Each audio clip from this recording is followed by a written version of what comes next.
What's going on, everyone? We know something is. It's your girl, Big Keish, and you are tuned into another episode of Black Mothers. This episode is near and dear to my heart. It is very special for me because I will be interviewing my biological mother. A lot of people don't know, but I've been adopted since the day I was born. I haven't had a relationship with my biological mother due to addiction and honestly unforgiveness. But in this episode, we tackle all of that: addiction, forgiveness, resilience, and love. I pray that you get everything that you need from this episode, even if it's just a little mustard seed. Thank you so much for tuning in. Enjoy. Didn't have no one, sacrifice your goals, didn't trust yourself. I know you can't survive, but it feels like sometimes you need to cry. The little stars and the locked up dreams, the missing pieces.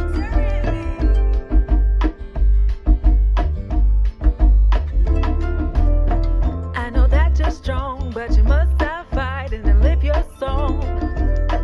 Bury secrets deep, now they overflow, crystal clear to me. Pass the burden on, sweep the trouble life, drink the hurt away.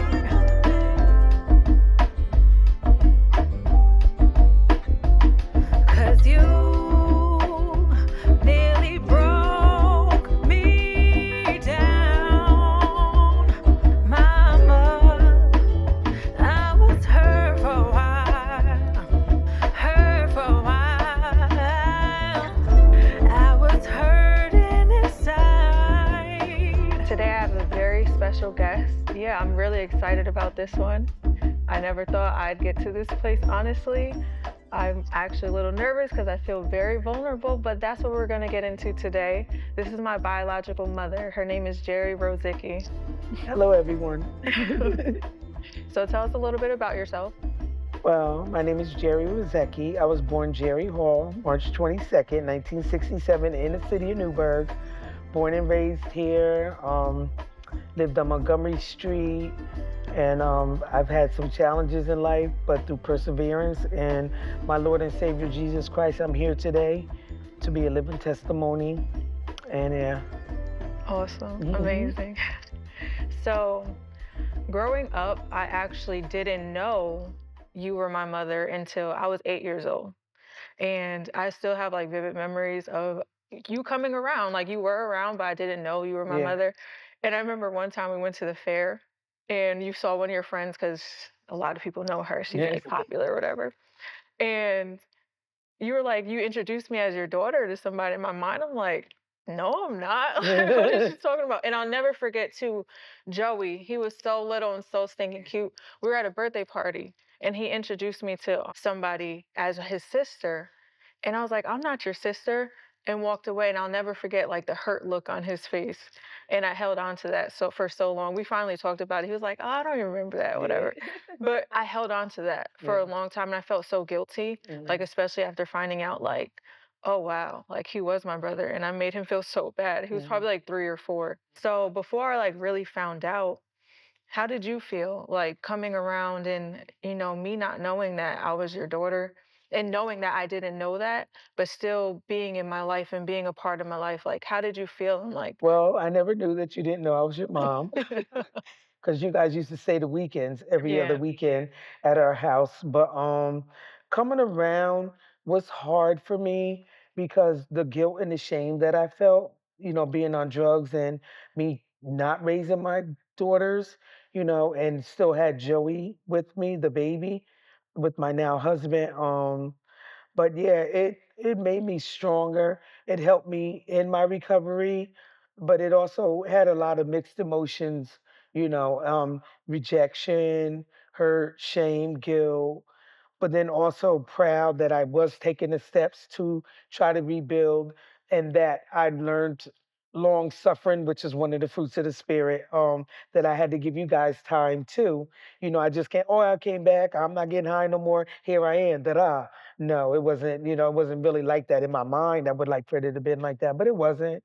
But what won't kill you make you stronger. Look at where we are today. I know. I know. And I thank God truly. I Yeah, really, really do, for me being able to find God, yeah. and seeking God and getting to that point as well like you did, I guess. Yeah. I'll never forget too when we did go to visitations when we were older now. Yeah. So of course I knew we were in high school, Yeah. but I never got like the chance to growing up like really develop my emotions and my feelings and to even understand Yes. like what my I feelings noticed that. were. Yeah. So I was being, kind of conditioned, if you will. Yes, I already know. Mhm. So I remember going to visitation one day and I just like honestly I didn't know how to feel. So to me I was like, I hate you. I was like, I hate you. And I'll never forget because I held on to it and you were just like, and the therapist was like, well, how do you feel about that, Gerri? And then you were just like, I don't like it, but I can't allow anybody to take that, like my power away from me and make me feel sad when I don't want to feel sad. So I remembered that. Like even in that moment, like I remember like, oh, don't let nobody take your power away from you. I remember that and I held on to that and I still hold on to it to this day and I teach like my students that as well. So I mean, it's the patience part and having that patience. It definitely took years for us Yeah, to get to yeah, this yeah. place. Because I And remember the visit you're talking about. Because you used to come in and do your homework. Because, like you said, you didn't know how to feel, and like you said, you knew you were being conditioned, which I knew that. But it would have been so easy for me to say that because then I would have been taking the focus off of me, and because it's so easy to use other people, for an excuse or a scapegoat, even though sometimes other people play a part. But when we're in like different, when we're going through different things in our life, we have to stay focused on the task at hand, what we're doing, and what part do we play. Because it's so easy to say, but this one, but what is that going to do but cause a rift? And just keep focused what you're doing and everything will play itself out. So, and I remember that day when you said I hate you and it felt like somebody stabbed me with a knife, but I knew sooner or later it was coming. But you helped me that day too. So so I want to get into the hope and the faith because that's what it was. Like you had the hope and the faith, even when I couldn't see it at what, 16, 15, you still had that hope and the faith that, one day my daughters will come around, my children will come around. And so let's take it back to the beginning of your hope and your faith and being on drugs. Like I can't even fathom, like I couldn't even fathom, but I can say like seeing you and so pretty much like growing up, I got examples of what I didn't want to be or like what I didn't want to do. But getting older and at this age, I'm like, okay, there's resilience though in what everybody that I thought like I never want to go through that, I never want to do that. There's resilience in like how they came out of it. And I'm like, wow, I'll never forget. I was laying in bed. This was after I was traveling the country, like being a nomad, and finally came back to Newburgh. And I'm like, God, like, what do you want me to do? Am I supposed to be back in Newburgh? And God was like, it doesn't matter where you are or what you're doing. It matters about who you are. And literally the next day, I'm laying in bed, and it was like I had an epiphany. I'm just like, Gerri only knew what she knew. She only knew what she knew.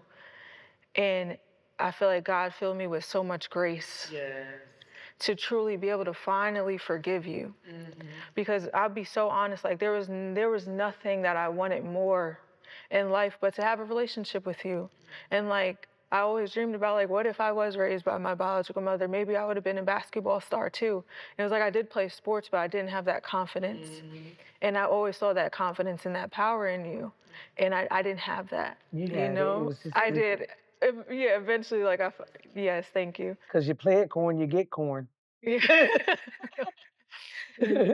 So I want to take it back to the beginning and knowing and feeling like you've always been that determined, resilient, fearless person. So how did you get to that place? God. I No, I mean, remember how did you get to the place of addiction? I'm gonna take you there. Um, People think, oh, if you pick up your first hit of crack, heroin, whatever it may be, my drug of choice was crack cocaine. I was an alcoholic though at the age of 5. But people think, oh, when you first pick up that drug, you're an addict. People have addictive behaviors way before that. And if you always do the study, because I went to school to become a drug and alcohol counselor, which I knew from my life story, before you ever pick up that drink or drug, those traits are there. And there's also trauma there like as a me for a little girl, My adopted mother died when my biological mother gave my sister and I when we were 3. I didn't really know my biological father. The first foster home we went into, the Halls on Montgomery Street, was our last. They adopted us, but Miss Hall died when I was 5, and then Mr. Hall thought that we always needed a mother, so he would get with these different girlfriends. He married this one lady from Brooklyn. I was 8 years old. Her son sodomized me like 3 times, different times, 3 times. I'll never forget, the daughter would lock me in the closet and rape me, and then that just started tearing away because I was always this outgoing person. That started tearing away at my shell, making me start becoming an introvert, still wanted to get, be friendly, but was cautious. Even some cousins in my adopted family, they would psychologically, verbally abuse me. So I think later on, like as I became a teenager, I was still outgoing in high school, loud and bubbly, even though athletic, but I still had that side of me that was hurt. Mhm. And I didn't know how to deal with that hurt side. So that's when I turned to marijuana, which is a gateway drug, and drinking. Like I said earlier, age of 5, I was an alcoholic. I remember Mr. Hall would go to work and we had a babysitter and he would have a bottle of Johnny Walker whiskey in the cabinet. And I was drinking Johnny Walker whiskey at the age of 5 straight, Mhm. sitting there drunk watching Lassie crying. And they'd be like, "What's wrong?" I'd be like, "Oh, Lassie died," because everybody knows Lassie used to be sad. But I was actually drunk at the age of 5 and I liked it. So I can look back then in my life. I had addictive behaviors at the age of 5. And then it went on from the marijuana, which is a gateway drug. After high school, I did have basketball scholarship offers, which I chose not to go. I thought I was grown, because Mr. Hall had died now and he left us the house and inheritance. And I chose the easy way out. I finished high school, didn't have nobody have to tell me to get up for school because I was always determined because I needed a purpose, always Mhm. needed a purpose to keep me going. Even though on this side, I wanted to do this little party animal, but I always had a purpose. Mhm. So after high school, I got into sniffing cocaine, and then the next thing you know, I was smoking crack. How did I get there so fast? I had no clue. But I thank God for my love of God. I fell in love with God when I was the age of 7. I'll never forget that day. I gave my life to Christ. And thank God for that. That was my little thing that held on to me, that gave me hope when I was in the street, when I started selling my body down here by the library. Down there, they used to call it the Hostro. Grand Street was the Hostro. When I was down there by myself late at night, and I was crying like, how did I get here? Mhm. But I knew deep down this was not my life. This was not the end. And I just tell the Lord, thank you, because that kept me going. My little foxhole prayers and my prayers, even though I was addicted, but I just kept trying and trying. And so God one day brought me out. I went through a lot, but I tell the Lord, thank you for my story, Mhm. because it is one of ministry, because people don't want to tell their story. But if God bring you through something, even the Bible say, when you come out, you go back and pull your brother man out. Mhm. So yeah, So when you got pregnant, how did you feel? with my first child, I got pregnant with Laquan. That was my first child. I was living with the guy that turned me on to crack cocaine, and I was like, I didn't know what to do. I knew I couldn't keep the baby because I was too busy running the street.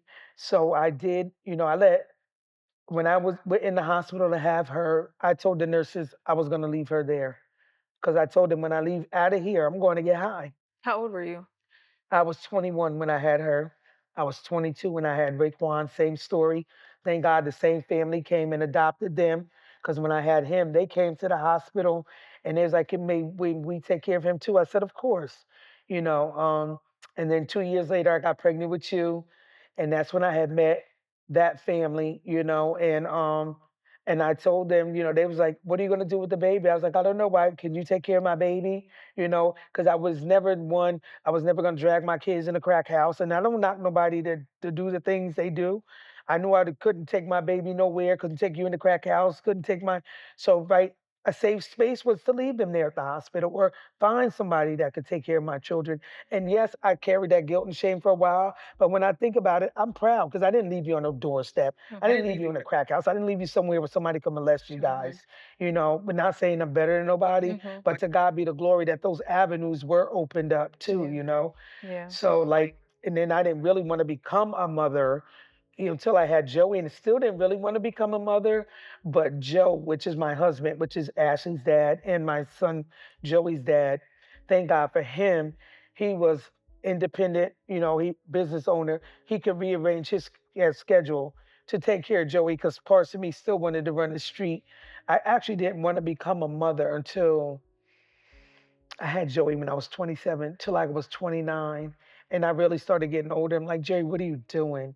And I had like a root, like a spiritual awakening, and I just didn't want to live like that no more. I knew I had a bigger purpose. You know what I'm saying? I don't see it as like, oh, you think you're better than anybody. Like, honestly, I see it as favor.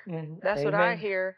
Like, when you say, a family came here, family came there, and we were able to be taken in. And because I'm Hmm. truly grateful that we didn't have to be put through foster care, because I don't Hmm. know where I would have ended up or Exactly. who I would have became. But that sounded like favor, like in God's favor, because Yes. and you always knew in your spirit like there was more, and I could definitely like relate to that. Like I always felt that in my spirit, like there's more of this, there's more of this. Like even being homeless, like after being kicked out at 17, like I ate at the soup kitchen. Like I never really told nobody that. Like I was living on Grand Street in a room. Like I didn't have a refrigerator, I didn't have a kitchen. Like Tara just one day was like, Keisha, how are you doing? And then brought me like a whole bunch of non-refrigerated food. She was like, if you needed food, like I didn't eat for like 3 days. And then one day before basketball practice, I'm playing college ball. Like I went to the soup kitchen, not telling nobody because not feeling like I had anybody I could turn to or talk to. So, and seeing how much favor has always been on your Yes. life, like no matter what you've been through and experienced, you always knew that in your spirit. Yes. So what really truly helped you? What was finally like the thoughts that helped you get out of that place? Well, first, like I said, my relationship with God, because I always had favor in my life, and to come from being a prostitute in the street, and God sent me this wealthy man who knew who I was because he was one of my clients, you know.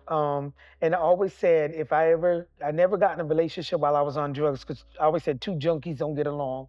I even called like me being a crack a junkie, even though I didn't do heroin, but an addict is an addict. And Joe, my husband now, a wealthy man that saw something in me, which I knew was in me, but couldn't see it at the time, and took a chance on me in favor. I remember the old church mothers used to say, overnight turnaround. I know what that is. I went from being homeless to the next day in a house paid in full in my name. You know what I'm saying? And I did not want to lose him, because I know me getting high and taking and stealing money, sneaking, getting high, which I didn't have to. He would give me money, but not like I just wanted to go, because I was trying to kill myself at one point, Mm. getting high. But I came to the conclusion, you're gonna lose this man, you're gonna lose your life, you're gonna lose everything that God has blessed you with, and you're gonna be back out there and on a repeat, and I just couldn't see myself going through it again, So I turned my will over to God. Even after I've been to 14 rehabs, God delivered me in my living room, you know. And so it's been 17 years now since I smoked crack. And I tell God, thank you every day. I go out, do street ministry, which I haven't done in 2 years because God had me doing youth ministry. So this year, God has me doing my book, my life story. So we always have to be open and available. When we hear those quirky little things, it is God because He's so different, out of the box type person that everybody's a different individual. Your will and plan, His will and plan for your life is different from everybody else's. So sometimes when God tells me things, I be like, "What? No, God didn't." But I know it's Him. So I just do what I got to do because it's only by His grace and mercy I'm still here, and listening to Him. Look where He's got me, and even taking me higher and higher. So Thank you, God. yeah, Back to what you were saying, it's like it's the little things, the little quirky things. To me, it's like planting seeds. yeah. Like all people can do is plant seeds, and God waters it. So One I plant, the other one waters, and God does the increase. right, and I feel like that a really really important seed was planted in you at 7 Yeah. when you found God and you allowed Jesus Yes. into your life. So do you think that was the foundation, and that's what like held you in? Because you always knew you had a purpose. Like that's what always like kept you focused, or like not focused, but you know what I'm trying to That was say? my foundation Yeah. because God is everything to me. If it wouldn't be for him, I believe I'd be dead. I either be dead, in jail, AIDS, or whatever. I have none, none of the above. And I tell God, thank you. But it was him and him alone when I found him at 7. That seed that was planted and him dealing with me because I always had a really personal relationship with him. Even though I went off and did the things I did, I still had that relationship with him, knowing that hope and faith that he would bring me out. Yeah. So those are the things I held on to. Yeah. So that's why even I raised Joey in the church, because it was that foundation. Even before 7, Mr. Hall raised us in the church. We grew up in Ebenezer Baptist Church, Sunday school, vacation Bible school, everything we did was church centered. So How did you like drive towards that purpose that you always felt within you, like even at 5, even at 7, even at 9, prayer, 11, when you started experiencing these things happening to you? prayer, and because I always didn't have somebody to talk to, but I would openly talk to God like we're talking now. I would be in my bedroom talking to him. So I think that really truly believe that's what kept me. I know that's what kept me. It was just him and him alone. That's why you got to have a personal relationship with God. Everybody say, "Oh, you better go to church today." It ain't about the building. We are the church. Individually, we are the church. It's not about the building, how many times you go to church, how many this, because some people sitting in church doing this and that, gonna bust hell wide open. It's about the relationship, keeping his commandments, you know what I'm saying? Knowing what your will and purpose is. So we're not perfect. Nobody's perfect. But yeah, God to keep you grounded. He's the source. What was the final time, like the final time, and you just knew that you could not do it anymore because you were more powerful? Like, I'll give you an example. I'll be honest, like, I definitely struggled with alcohol. Like at 21, because I liked It how it runs in our felt. bloodline. I would even skip class to drink because it was just like I always knew that purpose. Like Hmm. living now in the city of Newburgh, like being homeless, literally all my belongings in a garbage bag. Like my friend would let me sleep at her house, not telling her mom I was there. Like would sneak me in, and knowing and feeling like, okay, this can't be it. Like this can't be it. But I just didn't know what to do because I felt like I didn't have anybody to turn to until like I really started seeking God, and I just felt it. So I was introduced to the Daniel's fast. Hmm. So it's pretty much you just 21 days, you give up all vices, Hmm. you just eat all natural, Hmm. and you read your Bible. And I just like dove into the Bible. And this was Hmm. late 2017 when I finally felt like, okay, this is it. Like, I can't be sleeping with just anybody anymore. I can't Hmm. just be drinking a bunch of stuff. Like, I was still moving in purpose, Yeah. like still trying out different things. Like that's how I've done all the things I've done is Yes. because I was never afraid to try something Hmm. different, but I still had those vices Hmm. until I was introduced to Daniel's fast. I was like, you know what? If I want to change, like I have to make a change. That's right. So I just went cold turkey, vegan, celibate, no alcohol. Hmm. And on like the second or third day, I remember just looking at this little bottle of E&J on the counter, like I feel like the devil was like, just take one shot, like one shot ain't gonna That's what do you nothing. do. Until like I felt like the thought just crossed my mind, like, how are you gonna let something that doesn't even have a heart have more power over you? Come on. And I was able to just turn around and walk away with ease. So what was that for you? And it was like, this is it. It was just turning my will over to God. You got one thing God does not mess with is your free will. He gives us different choices, but he don't mess with your free will. It was turning my total will over to God. Just like, for example, I've been clean off of crack 17 years, but last year I started drinking at family functions, forgetting I was an alcoholic and all of that. And, I seen it went from cookouts on the holidays, so then it was once a month. Then it started becoming every 2 weeks and every weekend. And I had to say, whoa, what are you doing? Because, if you do this, you have to remember everything intertwines cigarettes, alcohol, and drugs for me. So I said, you know what? I stopped, but I still went to rehab to let myself know you're not above. You're not, you know what I'm saying? It's still one day at a time with God, though. I went to rehab for 2 weeks to get like a tune up, and I came out even stronger. So it's been 5 months now. I haven't drank alcohol, But I had to really think, why was I drinking? Because some old thinking was coming back because I was writing my life story and some things were coming up. So, but I tell the Lord, thank you, because I'm like, wait a minute, Jerry, you know what he's done for you. Don't go back through this cycle. So, yeah. And then it's humbling yourself also, and knowing that you need help. So, yeah. Amen. Awesome. Because alcohol runs in our bloodline. Like I said, I was alcoholic at the age of 5. Yeah. And that's one thing runs in our bloodline is alcoholism, and I'm just going to keep it real and honest. Women, as I look Yeah. back, as I do research, because I was adopted, but I do research because my mother, even though I don't remember her at all. Mhm. I did research with my mother's sister and everybody. The whoremongering runs through our Yeah. bloodline. You know what I'm saying? Sleeping Yeah, I know what around, you're this, saying. this, and that. Women having babies, giving them up. It's a cycle. Mhm. It's a cycle. So, yeah, Something that was always said to me that would try to hurt my feelings, like growing up in the I remember you told household, me, yeah. yeah, it was like, "Oh, you're just like Jerry. Okay, Jerry." And like that would make me so mad because like I didn't like It was you the and I didn't enemy. know you. Yeah. I really didn't know who you were because I feel like I look like you.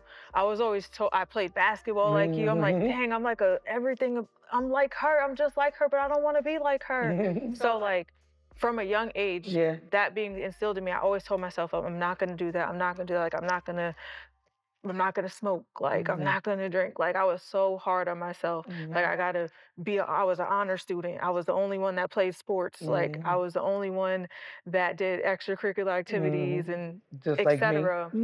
And until I got older. And Life then hit. now I had to start taking care of myself before I even graduated high school. I was on the street. So it was like then I finally experienced it and it was just like damn, like this is hard. There's no running from it anymore. Hmm. There's no more running from who I really am. Hmm. And yeah, yeah. And it turned from me not wanting to be nothing like you to realizing, like, no, I am just like her. Hmm. So if I'm just like her, then I could get to that place that she's at now. That's very So strong you absolutely characteristics. inspired me and motivated me. And thank you. I love you so I much. love you too. So I want to talk about forgiveness because I Mm. feel like that's one of the hardest things to do. I'll be honest, I'm still really learning how to truly forgive, but for me, it's like the more of the letting go part. Hmm. Um, so how are you able to, if you have, forgive the people that did what they did to you when you were so young? Forgiveness comes from God for me. Mm-hmm. I've never really been a grudge holder, except for one time in my life, I was a grudge holder with a certain person. But then I had to look at the part I played. For me, I have to always sit down and look at every angle because the enemy, the devil, will always want you to hold on to stuff, and stay angry and bound. For me, forgiveness was never really hard because I was always, oh, I forgive you. My sister stole my money when I was little. Oh, I forgive you. And, Yeah. that's why I think people used to try to take advantage, used to take advantage of me. But I got to the point, um, I would forgive and I would just let me say, I would forgive and I would continue on, but I never forgot what you did. As the years went by, I would become more wiser. Like my pastor told me one time, he saw how this one lady was just always just rude to me, but the love of Christ was in my heart. But God don't never want you to be a punk neither, because he always kept a thug. Peter was a thug. Stop playing. So anyway, for me, my pastor said to me one day, you know what, Jerry, you remind me of the lady that brung home the snake. You nursed it and it bit you. Said, why'd you bite me? Because I was a snake, damn it. A snake is a snake. But you don't, and we have to always remember we wrestle not with flesh and blood, but powers and principalities.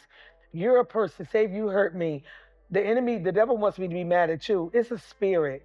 We have to learn to forgive the person because sometimes, known or unbeknownst to them, they're being used, what I'm saying, by the devil. And you have to have forgiveness because for me, when I look at it, I said, well, dang, look how much I did to people, and I'm still here. They forgave me. That's how I do it. You know what I'm saying? And I don't hold resentments.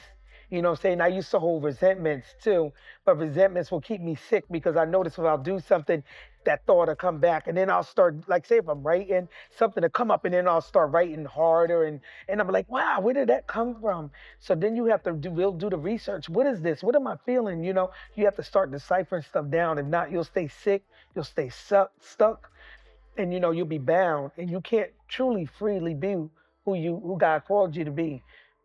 So for me, I deal with it right then and there. Like even at work, if my coworkers say something slick, I'll be like, "Excuse me, what did you say?" Oh, I was playing. So I know you wasn't playing, but don't, let me help you real quick. Don't think you could just say that to me. I forgive you now, but please don't do that again. I immediately set boundaries for me because I know me. There's Sister Gerri, but then there's Gerri from the block too, and I don't want her to ever come out. If it is, it's hard because she's hard to deal with, and I don't like that side of me. That side that kept me safe, but I don't have to be that no more. I could turn to, Sister Gerri or just be Gerri. So yeah. That's a perfect question. How did you learn to give that part of you grace? Because for a long time, that person that I was, that, moving around, felt lost, still trying things. It was like, a balance of like, to me in my head, it's like good and bad.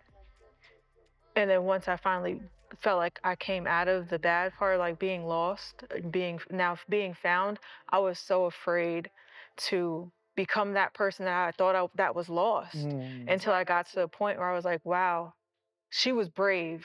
She wasn't lost. She was brave. I need to be more like her. And I started crying. And I'm like, I need to give her grace.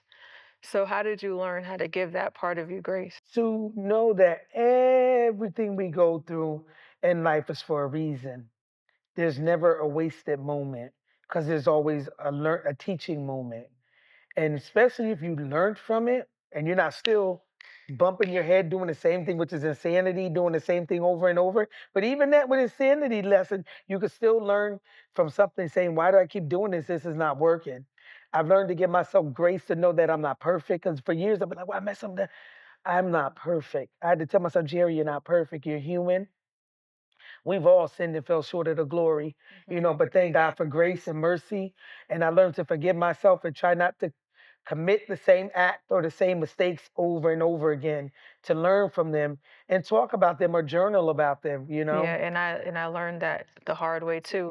Like I literally had to tell myself, like, Keisha, you are not perfect. Yeah. Because I was a perfectionist, because I've always been hard on myself. Like I have to do X, Y, and Z, so I'm not A, B, and C. Yeah. Instead of just really finding out who did God want me to be. Yes. For real. Yes. And to see that, okay, I went through everything. Even though I wish I had a different childhood, I had to go through that, and I had to be born into the situation I was born into to be able to get to this point. Your purpose. My purpose, and there is nothing that I would do differently.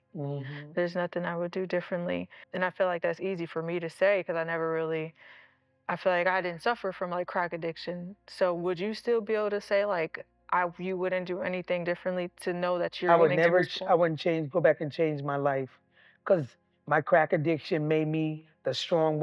That's what it took to pull out of me the strong person in me, to tell people, no, you're not going to keep walking all over me. To tell people, no, I'm not going to keep giving you money because I have money. To tell people, no, I'm not going to keep letting you trample on my emotions or my feelings, or I'm just there for you whenever you just want to, what I'm saying?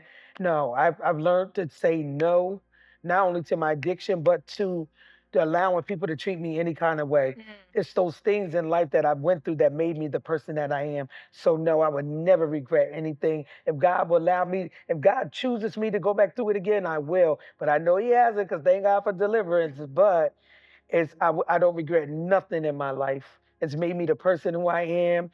It's given me my drive and purpose of who I am. I know who I am now. I'm not afraid to do new ventures and tasks like my book. First, I was scared to write it when God gave me the titles, From the Streets to the Sanctuary. 6 years ago, it took me, no, thank you, God, 7 years now. It took a lady in the airport when we were coming home from Florida last year. Lady didn't know me from a can of paint. She looked at me and said, God said, when you going to finish your book? I had a Ooh. cup of ice in my drop. A million people in Orlando International Airport. This lady don't know me. And I'm like, okay, God, you gave me the vision a while ago. And God is like, because God will tell you, he'll send you warning shots. You know, if you know he told you to do something, but you want to procrastinate, I'll do this. He will send somebody to let you know when you know it was him, because ain't nobody else going to know. Yeah. So I'm not scared to do those things he tell me to do. I'm not scared to say to people, the Lord told me to tell you this. You know what I'm saying? Because the person will always confirm, because I don't know them. You know, I don't know. I'm not a prophetess or nothing. I'm just God's mouthpiece. And I just try to be me. You know what I'm saying? I'm not holier than thou. And then when I look back every day, I humble myself. And God, you can use somebody like me. You know, it keeps me humble and grounded. Yeah, that's powerful. I love that. Again, the signs and the Yes. seeds planted. I love Yes. that. So we're talking about boundaries, Yes. and love, Yes. knowing that is like the number one rule in the Bible is like love your neighbors how you want to be loved, regardless. Love your enemies, feed your enemies. Yeah. And And you reap coals on their head. right, Yeah, right. because That's you, you yeah, be yeah. It's prepared like with the reaping coals table. on their head, because they be like, I don't did something to her, and she feed me, and she put something in this, or you know what I'm saying? That's what Yeah, they'll be right, thinking, right, but they'll right. know, and it'll make them feel bad, then make them want Yeah. to change. It's like a domino effect. Yeah. Because I mean, I used to be mean and nasty to people, and I knew that wasn't me, and I felt bad, but then when they were nice back to me, I'm like, okay, Gerri, That's that trust issues. yeah, And I had the same, yes, I understand. So with the love and the boundaries and knowing, okay, we have to love regardless, and God make our heart like yours so we can love like you. yes, But there's still those boundaries. yes, So with your children, it's throughout hmm, our whole lives, I thank God I'm finally at this place and I know what it took to get here. And it took a lot, a lot of work on myself for me to work on myself and be real with myself, take accountability with like my part and like, yeah, okay, and letting go, learning how to let go and forgive. Um, well, some of your children still have not gotten to the place that, you know, I'm at. hmm, And I feel like now at this point in your life, you have done everything that you could have done hmm. to show that you are sorry. And but you can't live in that. You No, I can't live in don't. that. I don't. So how do you find the balance between the love and the boundaries with your I say no children? when they know, because I'm with somebody that's wealthy, and I don't even. Well, God has blessed me now to bring my gifts and talents. I don't even have to go to my husband for money. I make my own money. I have my own money. I just don't. When they pick up the phone, they call, they need something. I tell them no. I haven't heard from you in XXXYZ, and you just want to call me, use me for money. That's always the number one thing, money. And then two, if they call me for advice, I give them the unadulterated truth, so they don't want to hear that. You know what I'm saying? But when I call them and they don't pick up, it's grace. They're not there yet. And I've learned to accept and receive that. You know what I'm saying? And they call when they do. And I cherish those moments when they do. But I don't get myself all caught up in a whirlwind. This is a no. I can hear and listen in their tone, because one of my gifts is a spirit of discernment. I know where they're at, and it's fine. I meet people right where they're at, like God met me right where I was at. You know what I'm saying? You got to learn to meet people right where they are, and whatever I stay focused on whatever they call me for. I stay focused. If it's money or whatever, no, I'm not gonna do that. But I'll give you advice. I can help you along the way. I'm not gonna always say no with money. If it's something hungry or something, of course I'm gonna feed my kids. But as far as like some old okey doke, no, I'm not gonna do that. But I stay focus on what they call me for, hit the agenda, and when they say bye, I say bye. When I hear from them again, I tell the Lord thank you and continuously pray for them, because I know a part of me is in them. And like I said, if you plant corn, you get corn. So if I know me and who I am, that's why I always stay on my knees for my kids and my grandkids and everything attached to me, even my godchildren. Absolutely. And I'll say, even though you didn't raise us, and I don't know, the last time I saw you in person was like 3 years ago, 2 years ago. But you still be knowing though. You still be knowing. Like that time, like you be knowing that time last year when I was in a dark place and I didn't know what it was because I never would have fathomed like Keisha depressed. Like, nah, I keep it pushing. Like I got God, I could go to whatever, I could do whatever. But no, that was really God telling me to be still. And I didn't know that because I was just so used to doing, just Yeah. coming to a solution, trying to solve the problem, trying to keep moving in God's will and purpose. I fasted for 3 days, like water fast, like, and for God to show me what to do because I no longer want to do what I'm not supposed to do. I only want to live on God's will. That's the only thing I want to do. Yeah. I only want to live God's will for my life. So to me, that was just like, okay, praying, fasting, but still taking that action, like truly like prayer and hustle. But until like nothing was working, nothing was working that I thought was supposed to be working. And I was trying to move, I was trying to run again. I didn't look at it as running. I just looked at it like, oh, maybe it's this Time to opportunity. go. Right. Yeah. But God shut that down. I'm Yeah. like, what the heck? Like, what the heck? Like, okay, God, like, I don't know if this is like the hurtest I've ever hurt. You called me the next day and we didn't talk. That was one of my moments where I was like, I ain't talking to her. Like, I don't want to hear none of her energy because I was like trapped in my own energy, had to cleanse my own energy at that time.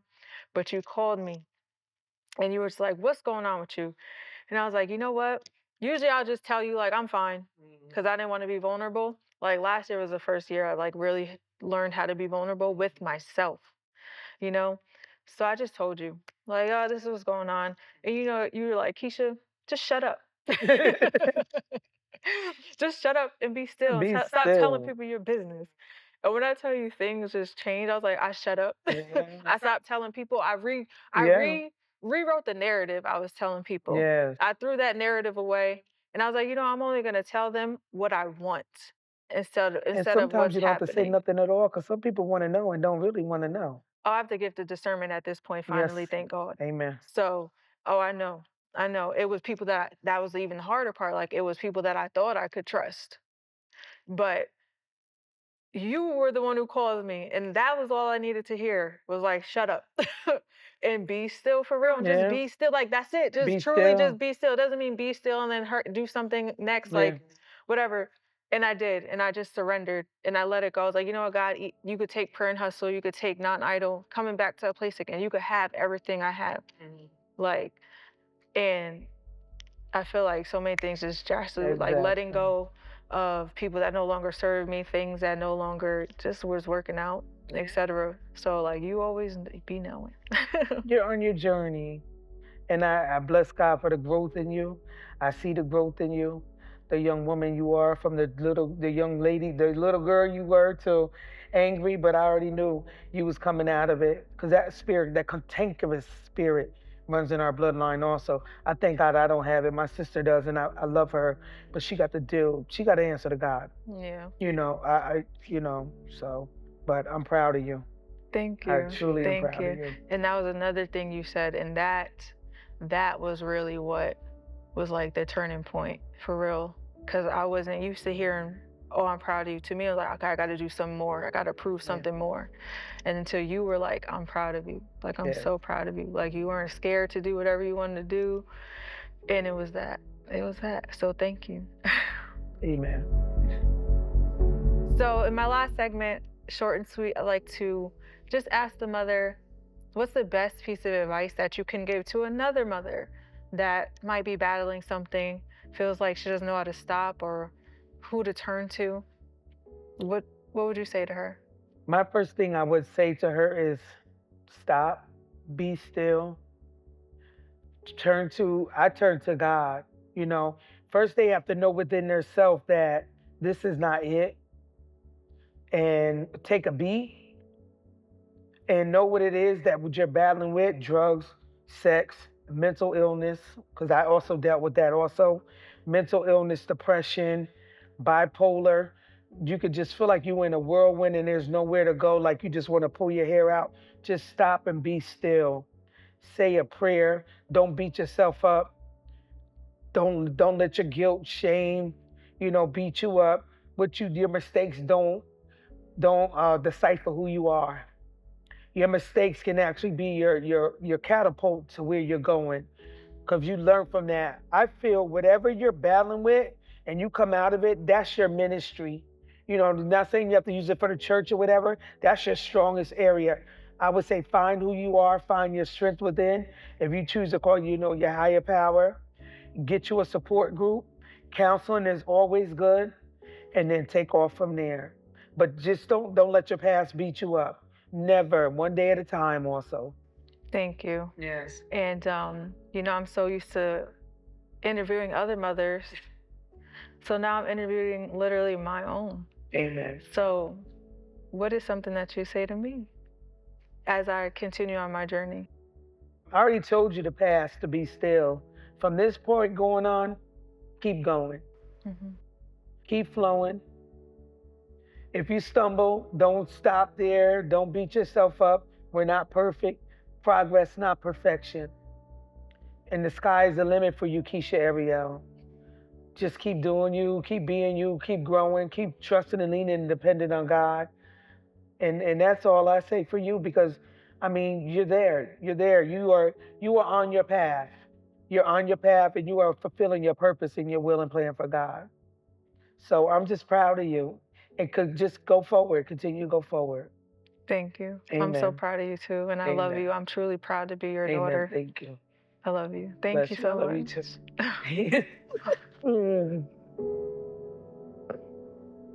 Thank you so much. Bless you, baby. Amen.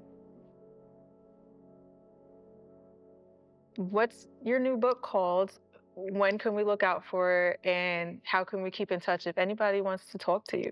My book coming out, which will be out in June, is called From the Streets to the Sanctuary by Gerri Rosiecki, Rosiecki.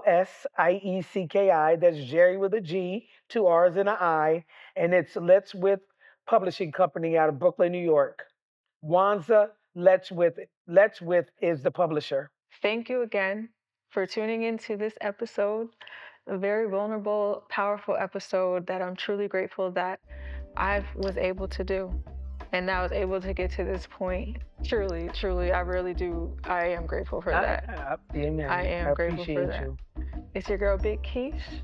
And this is my beautiful, amazing, powerful mother, Gerri Rosiecki.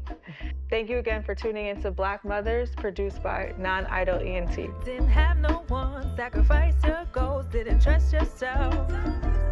I know you can't survive, but it feels like sometimes you need to cry. The little stars and the locked up dreams, the missing pieces.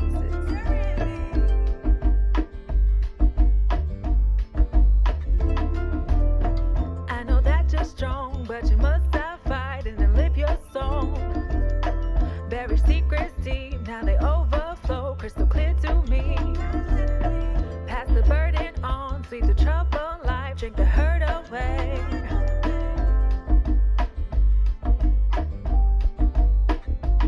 'Cause you